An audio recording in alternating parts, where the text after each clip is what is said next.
நம் தலைக்கு மேலே பிரமாதமாய் பிரகாசித்துக் கொண்டிருக்கும் சூரியன், மற்ற கிரகங்கள் எல்லாம் இந்த சூரியனிலிருந்துதான் உண்டானதாக விஞ்ஞானம் கூறுகிறது. இப்போதும் நாம் வாழும் பூமி உட்பட அனைத்து கிரகங்களும் சூரியனை நம்பித்தான் இயங்குவதாக விஞ்ஞானிகள் கூறுகின்றனர். நம் பூமியின் ஆயுளுக்கு ஆதாரமாய் கருதப்படும் சூரியனில் அவ்வப்போது சிறு சிறு வெடிப்புகள், புயல்கள் ஏற்படுவது உண்டு. இந்த புயல்களின் தாக்கம் எல்லா கிரகங்கள் மேலும் உணரப்படும், பூமி உட்பட. இதுபோன்ற சூரிய புயல் 19ஆம் நூற்றாண்டில் ஒருமுறை பூமியை கடந்ததாக விஞ்ஞானிகள் கருதுகின்றனர். அப்போது இந்த உலகத்தில் மக்கள் தொகை அளவு குறைந்து காணப்பட்டதும், விஞ்ஞான வளர்ச்சி என்பது அறவே இல்லாததாலும் இப்புயலின் பாதிப்பு குறைந்த அளவே ஏற்பட்டது. ஆனால் இப்போது ஏற்பட்டிருக்கின்ற சூரிய புயல் மிகப்பெரிய பாதிப்பை பூமியின் மேல் ஏற்படுத்தும் என எதிர்பார்க்கப்படுகிறது. ஏன் இப்போது மட்டும்? சூரிய சுழற்சி 24ஆம் கட்டத்தை எட்டுகிறபடியினாலேயே சூரியனின் மேற்பரப்பில் மிகப்பெரிய வெடிப்புகள் ஏற்பட்டு அதிலிருந்து பல வகையான ரசாயன கதிர்வீச்சுகள் புறப்பட்டு விண்வெளி எங்கும் வீசத் தொடங்கியுள்ளது. இதை குறித்து நமது மற்றும் வெளிநாட்டு ஊடகங்கள் அதிர்ச்சியுடன் தகவல்களை வெளியிட்டு வருகின்றன. அதாவது 2012லேயே ஒரு பெரிய சூரிய புயல் ஏற்பட்டு பூமிக்கு solar activity may be to blame. This is no joke. They say that the sun is getting more active. It can affect a lot of things. What can it affect? Well, first of all, think about what our world is doing today. We use அப்படி இந்த சூரிய புயலால் என்னதான் நடக்க போகிறது? இந்த பூமியின் அழிவு எப்படி நடக்கும் என்பதற்கு விஞ்ஞானிகள் என்ன சொல்கிறார்கள்? பூமி என்பது சூரியனை சார்ந்து இருப்பதால் சூரியனுடைய அழிவுதான் பூமியின் அழிவுக்கும் காரணமாயிருக்கும் என்று சொல்கிறார்கள். பூமியில் உள்ள கடல் நீர் வற்றி போகும் அளவிற்கு இந்த வெப்பம் உக்கிரமாக இருக்கும் என்று சொல்லப்படுகிறது. ஒரு கட்டத்தில் பூமி போன்ற வேறு எல்லா கிரகங்களையும் இந்த சூரியன் என்ற நட்சத்திரம் தன்னுடைய ஈர்ப்பு சக்தியினால் உள்வாங்கிக் கொண்டு உள்ளே இழுத்து கொஞ்சம் கொஞ்சமாக அவற்றை சுருக்கி பூமியை போன்ற ஒரு சிறிய அளவிற்கு வந்து ஒரு கருமை நிற நட்சத்திரமாக மாறி அப்படியே அது காணாமல் போகும். இந்த சூரிய புயல் 2012 அல்லது 2013 பூமியை அழிக்கும் என்பதுதான் விஞ்ஞானிகளுடைய கணிப்பு. இதனால் ஏற்படும் விளைவுகள் சுனாமி, நிலநடுக்கம், எரிமலை சீற்றம் போன்ற இயற்கை பேரழிவுகள் ஏற்படும். அடுத்ததாக நம் பூமியை சுற்றி பாதுகாப்பாக இருக்கும் காந்த புலன்கள் இந்த சூரிய புயலால் தாக்கப்படும். அப்போது பூமியில் இருந்து 36,000 கிலோமீட்டர் தூரத்தில் உள்ள வான்வெளியில் உலாவிக் கொண்டிருக்கும் செயற்கைக்கோள்கள் எல்லாம் சூரிய புயலின் வேகத்தால் தூள் தூளாகிவிடும். செயற்கைக்கோள்கள் பாதிக்கப்படுவதால் நம் தகவல் தொழில்நுட்பம் முழுவதும் செயலற்று போகும் நிலை ஏற்படும். இதனால் செல்போன், இன்டர்நெட் போன்றவைகளின் செயல்பாடுகள் நிறுத்தப்பட்டு பூமியில் மிகப்பெரிய குழப்ப நிலை ஏற்படும். கடலில் மிதக்கும் கப்பல்களும் தகவல் தொடர்பு இல்லாமல் மிகப்பெரிய பாதிப்பை சந்திக்கும். நம் பயணத்தை விரைவாக்கும் வானத்தில் பறக்கும் விமானங்கள் சூரிய புயலால் தாக்கப்படும்.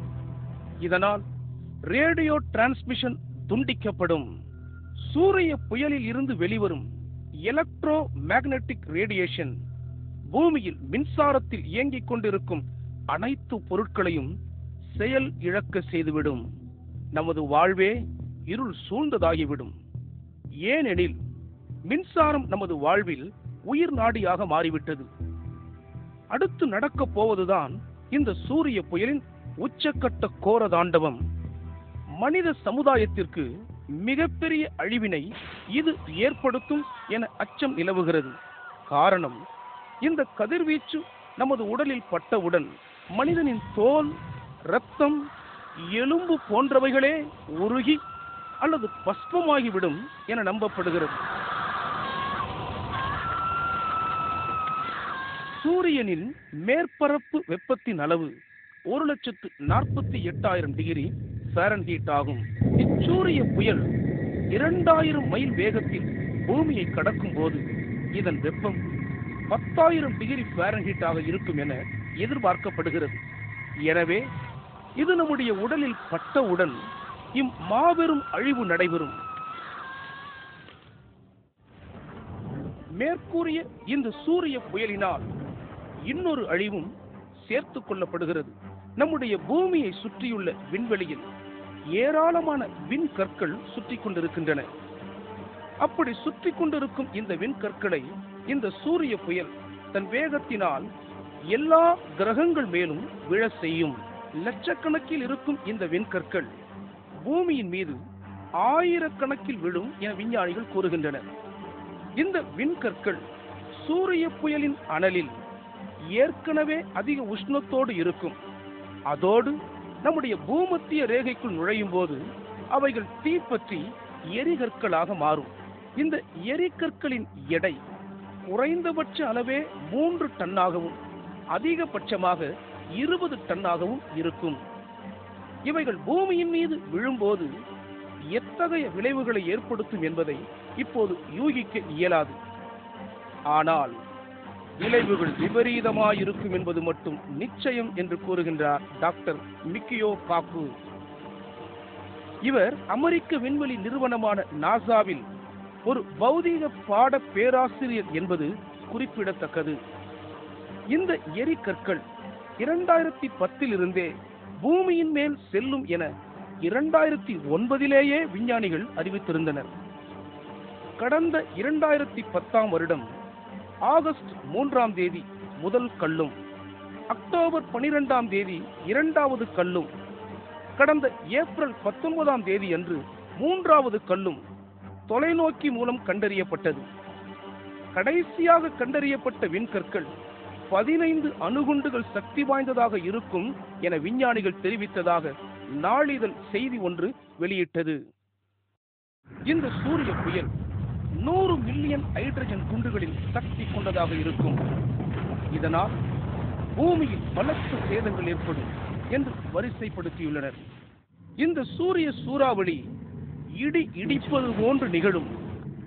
பூமியின் காந்த புலங்களை நம்பி இயங்கும் நம் தகவல் தொழில்நுட்ப உலகம் பெரிதும் பாதிக்கப்படும் அபாயம் உள்ளது. அதன் விளைவுகள் பற்றி இன்னமும் விரிவான ஆய்வுகள் நடைபெற்று வருகின்றன.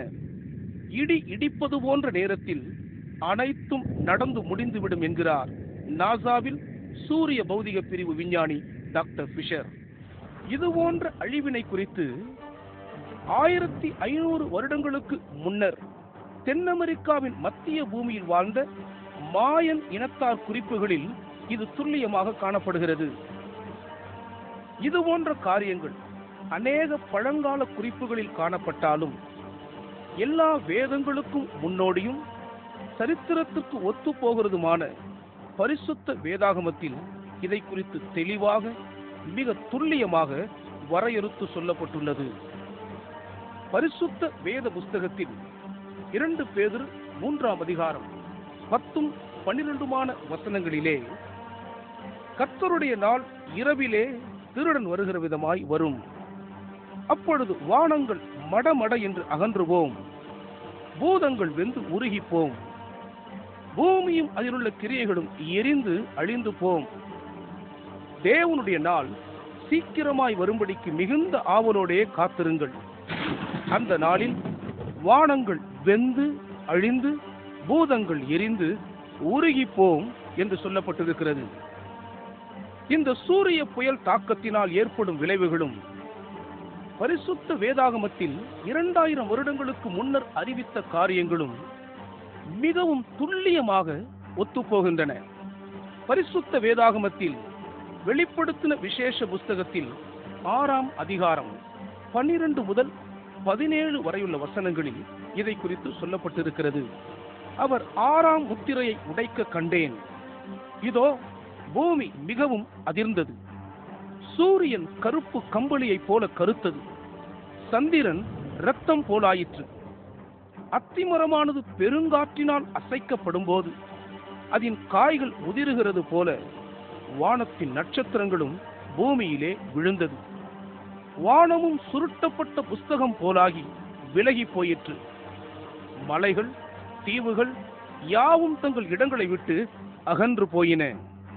பூமியின் ராஜாக்களும் பெரியோர்களும் ஐஸ்வர்யவான்களும் சேனை தலைவர்களும் பலவான்களும் அடிமைகள் யாவரும் சுயாதீனர் யாவரும் பர்வதங்களின் குகைகளிலும் கண்மலைகளிலும் ஒளித்துக் கொண்டார்கள். இந்த சூரிய புயல் வீசுவதற்கு முன்பாக 4 முக்கியமான அடையாளங்கள் கொடுக்கப்பட்டுள்ளன. முதலாவது, சூரியன் கருப்பாக மாறும். இரண்டாவது, சந்திரன் இரத்தம் போல மாறும். மூன்றாவது, நட்சத்திரங்கள் பூமியின் மேல் விழும். நான்காவது, இந்த ஆபத்துகளுக்கு பயந்து ஜனங்கள் மலைகளின் குகைகளில் பதுங்கிக் கொள்வார்கள். இந்த 4 அடையாளங்களும் நிறைவேறிவிட்டதா? சூரியன் தன்னிலையிலிருந்து மாறி கொஞ்சம் கொஞ்சமாக கருப்பாக மாறிக்கொண்டிருக்கிறது. ஏறக்குறைய சூரியனின் மேற்பரப்பின் 10% கருப்பாக மாறிவிட்டதாக விஞ்ஞானிகள் அறிவித்திருக்கிறார்கள். சந்திரன் சிவப்பாக, குறிப்பாக இரத்தம் போல சரித்திரத்திலேயே முதன்முறையாக கடந்த 21/12/2010 ஆண்டில் மாறிவிட்டது. மீண்டும் 2ஆம் முறையாக 15/6/2011 ஆண்டில் திரும்பவும் சந்திரன் இரத்தமாக மாறியது. இது சரித்திரத்திலேயே மிக நீண்ட சந்திர கிரகணம் என்று விண்வெளி ஆராய்ச்சியாளர்கள் கருத்து தெரிவிக்கின்றனர். மூன்றாவதாக, நாம் முன்னமே கவனித்தபடியே ஏற்கனவே எரிகற்கள் விண்ணிலிருந்து பூமியை நோக்கி வந்து விழுந்து கொண்டிருக்கிறது என்பதை அறிந்திருக்கிறோம். அடுத்தபடியாக, வரப்போகும் சூரிய புயல் அழிவிலிருந்து தப்பிக்க எல்லா நாடுகளும் மலைகளுக்கு அடியில் குகைகள் உண்டு பண்ணி தன் நாட்டு மக்களை காப்பாற்ற ஆயத்தமாகிவிட்டன. இதிலும் மிக விசேஷமாக, கடவுள் நம்பிக்கையே இல்லாத கம்யூனிச நாடான ரஷ்யா யமன்டோவ் என்ற மலையில் பல குகைகளை உருவாக்கியுள்ளது. குகைக்கு 10,000 பேர் வரை தங்கலாம். இப்படியாக தன் நாட்டு மக்கள் தொகையில் பாதி பேர் மலைக்கடியின் குகைகளுக்குள் தங்கக்கூடிய மறைவிடத்தின் பதுக்கிடத்தை ரஷ்யா உண்டு பண்ணி தயார் நிலையில் வைத்திருக்கிறது.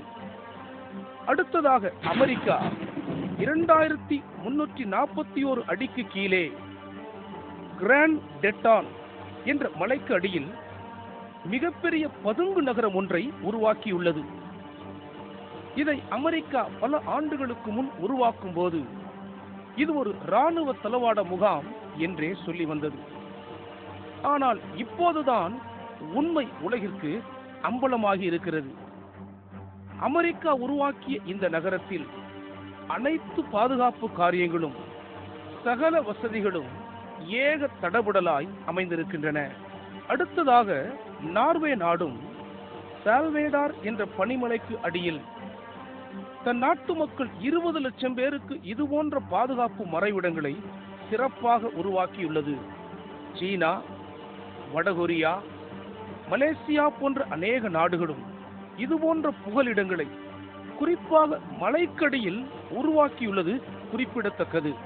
இதில் விசேஷமான காரியம் என்னவென்றால், சுவிட்சர்லாந்து தன் நாட்டு மக்கள் அனைவருக்குமே இத்தகைய பாதுகாப்பின் மறைவிடத்தை உருவாக்கிவிட்டதுதான்.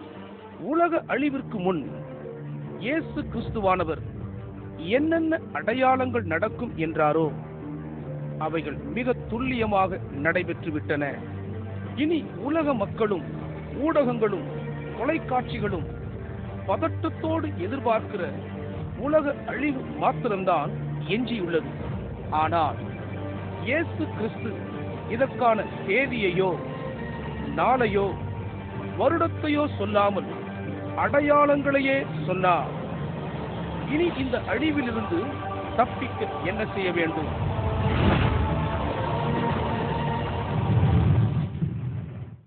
இவைகளிலிருந்து நாம் எப்படி தப்பிப்பது? அழிவு வரப்போது நிச்சயம். விஞ்ஞானிகள் உறுதி செய்திருக்கிறார்கள். இதை உலகத்து மக்களும் ஏற்றுக்கொள்ள தொடங்கி இருக்கிறார்கள். இப்பொழுது இதுவரைக்கும் நீங்கள் பார்த்து கொண்டது எதுவும் கட்டுக்கதை அல்ல, கற்பனை அல்ல, விஞ்ஞான பூர்வமான ஆதாரங்கள், உண்மைகள். இவைகள் சம்பவிக்கும் என்று அவர்கள் சொல்லியிருக்கிறார்கள். அதற்கு ஒரு சில மாதங்களையும் அவர்கள் குறித்து வைத்திருக்கிறார்கள். இவைகளை குறித்தது ஜோசியக்காரர்கள் அல்ல, விஞ்ஞானிகள். அப்படியானால் நடைபெறப் போகிற இந்த அழிவிலிருந்து தப்பிப்பது எப்படி? இந்த அழிவை குறித்து ஏற்கனவே 2000 வருடங்களுக்கு முன்பதாக மிக தெளிவாக சொல்லிய இயேசு கிறிஸ்து அதற்கான வழியையும் மிக தெளிவாக சொல்லி வைத்திருக்கிறார். லூக்கா எழுதின சுவிசேஷம் 21ஆம் அதிகாரம் 28வது வசனத்துல, இவைகள் சம்பவிக்க தொடங்கும் பொழுது, இந்த அழிவுகள் எல்லாம் ஆரம்பிக்கும் பொழுது, இவைகள் வரும் பொழுது, உங்கள் மீட்பு சமீபமாக இருப்பதால் நீங்கள் நிமிர்ந்து பார்த்து தலைகளை உயர்த்துங்கள் என்று சொல்லி வைத்திருக்கிறார். அதாவது இந்த அழிவுகள் எல்லாம் ஆரம்பிக்கும் பொழுது இயேசு கிறிஸ்து நம்மை மீட்க நிச்சயமாக வருவேன் என்று சொல்லி வைத்திருக்கிறார். இயேசு சொன்ன இத்தனை விஷயங்களும் இத்தனை துல்லியமாக நடக்கும் என்றால், இந்த அழிவிலிருந்து நம்மை காப்பாற்றும்படி அவர் வருவேன் என்று சொன்ன வாக்கு தத்தமும் மிக தெளிவாக நிறைவேறும். அருமையானவர்களே, நீங்கள் அருமையை நேசிக்கும் உங்கள் குடும்பம், பிள்ளைகள், உறவினர்கள், இவர்களை பாதுகாக்க வேண்டாமா? நீங்கள் தப்பிக்க வேண்டாமா? தயவு செய்து நான் உங்களை பயமுறுத்துகிறதாகவோ எதையும் நீங்கள் நினைக்க வேண்டாம். விஞ்ஞானிகள் சொல்லி இருக்கிறதை நான் உங்களுக்கு காண்பித்தோம். இவைகள் ஏற்கனவே வேதாகமத்தில் சொல்லப்பட்டிருக்கிறது. அதை ஒப்பிட்டு தான் காண்பித்திருக்கிறோம். நீங்கள் செய்ய வேண்டியது, இந்த அழிவிலிருந்து தப்பிக்க வேண்டும் என்றால் ஒரே ஒரு காரியத்தை நீங்கள் செய்ய வேண்டும். நீங்கள் அதற்காக எந்த விதமான கிரயத்தையும் செலுத்த வேண்டாம்.